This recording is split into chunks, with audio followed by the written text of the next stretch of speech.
faci, mânca mango, lumea uitat de Panait.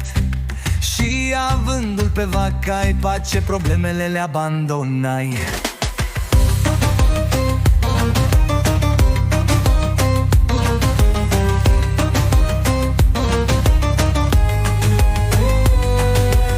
Totul a început cu vaca-i, fiind interesat pe Panait îl atacai. Și totuși n-a avut succes, dar religia lui a înțeles.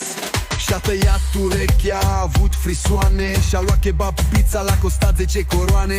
Carnea n-o mâncase, respectând religia, și uite așa între ei a început frăția. Hai, hai, hai, Panait, vaca-i, vaca-i, repede și bine tu te mișcai. Dar Panait începea să se șunci. So drop down and give me 20.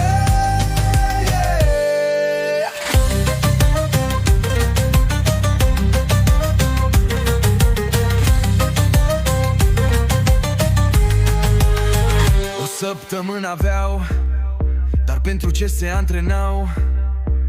Le-a zis un mesager că vine după el un pericol masiv, îi va ține captiv. De nume nu se știa, dar cunoștea o chestie: dacă nu scoteau nasul din cox și pumnii la sacul de box, era sigur garantat să fii băgat în trestie.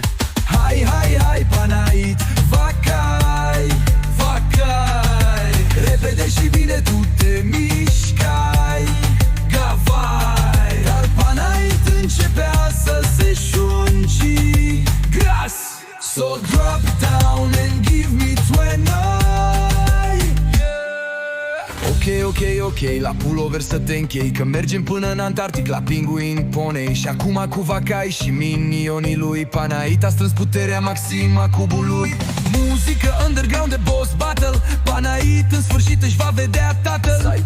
Da, ai auzit bine aici, pe tatălui Panait îl vor bate acești pitici. Hai, hai, hai, Panait, vaca-i, vaca-i, repede și bine tu te mișcai.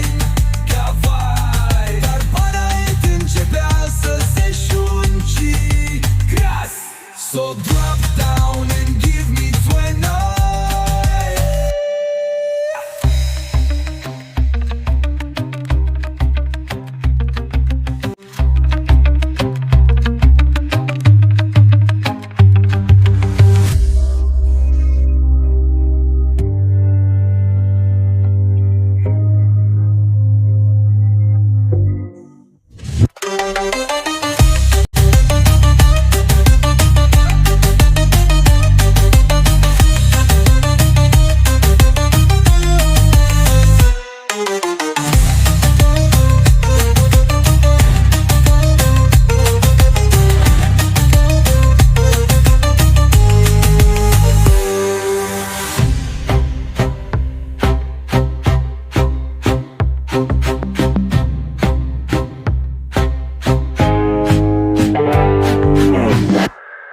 Vă invit următoarea dată la dans să facem una mai macedonească așa.